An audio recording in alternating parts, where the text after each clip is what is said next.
তো নিউমোনিয়ার যে clinical feature আছে সেটা পড়ার জন্য আমরা একটা পিকচার নেমোনিক দেখব। তো এই ভিডিও তাদের জন্য যারা পিকচার নেমোনিক দিয়ে পড়তে পছন্দ করে এবং যাদের মনে থাকে। আচ্ছা, তো ফার্স্টে এই যে নিউমোনিয়া এই ওয়ার্ডটাতে আমরা একটু দেখি নিউমোনিয়া, তাই না? তাহলে আমরা মু বলতে কি বোঝাই? কাউ, তাই না?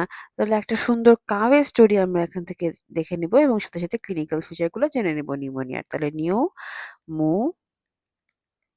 তাহলে এই যে এটা হচ্ছে আমাদের নিউ একটা কাউ। এই কাউটা কোথায় এসেছে? একটা সুন্দর আম পরিবেশে সে হচ্ছে ঘাস খেতে এসেছে, তাই না? তাহলে ফার্স্টে আমরা দেখি ক্লাউড। এই ক্লাউড গুলো দিয়ে আমি আমার ভিডিওতে যতগুলা পিকচার নেমোনিক হবে সবগুলা ক্লাউড গুলো দিয়ে বুঝাবো হচ্ছে কাফ। তারপর এই যে বিজলি, থান্ডার, হ্যাঁ? এগুলা দিয়ে বুঝাবো চেস্ট পেইন। তারপরে আছে এই যে সুন্দর সূর্য। এটা দিয়ে বুঝাচ্ছি ফিভার। তাহলে কাফ, চেস্ট পেইন, ফিভার এটা হয়ে গেল।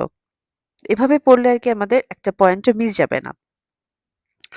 আচ্ছা, তারপরে আমরা চলে যাই unable to feed and drink. তো এত কিছু হচ্ছে, এখানে থান্ডার হচ্ছে, থান্ডার স্টর্মের কারণে এই কাউটা হচ্ছে খেতে পারছে না ঠিক মতনে। যাই হোক, এগুলা আমাদের সিমটম গুলা চলে গেল। এবার আমরা চলে যাই হলো জেনারেল ফিজিক্যাল এক্সামিনেশনে। এই পোর্শনটুকু আমি নিয়েছি আবিদ মোল্লা স্যারের বই থেকে, পেডিয়াট্রিক্সের। আচ্ছা, এবার জেনারেল ফিজিক্যাল এক্সামিনেশনে আমরা চলে যাই। এখানে আমরা কি দেখছি দেখো তো। এখানে হচ্ছে অ্যাপিয়ারেন্স। অ্যাপিয়ারেন্স এর জন্য আছে টক্সিক। তাহলে যে একটা টক্সিনের বোতল আছে।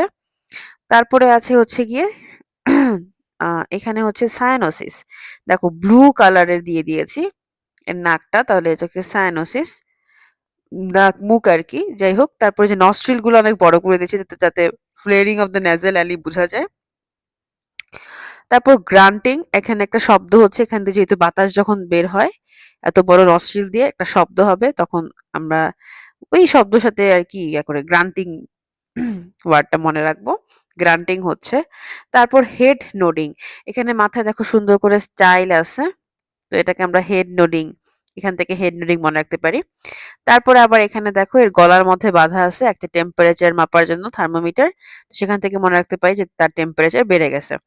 তো এভাবে হচ্ছে দেখো কি কি আমাদের কভার হয়েছে: appearance, increase body temperature, flaring of the nasally, cyanosis, head nodding, grunting. তারপর হচ্ছে টাকিকার্ডিয়া। তো টাকিকার্ডিয়া এখানে দেখা যাচ্ছে যে যে একটু হার্ট শেপের থার্মোমিটার সরাইলে আমরা দেখবো একটা হার্ট শেপের কিছু লকেট। তো এখান থেকে আমরা টাকিকার্ডিয়া মনে রাখতে পারি। যেখানে হার্ট শেপ থাকবে তাহলে বুঝবো যে টাকিকার্ডিয়া বোঝাচ্ছে।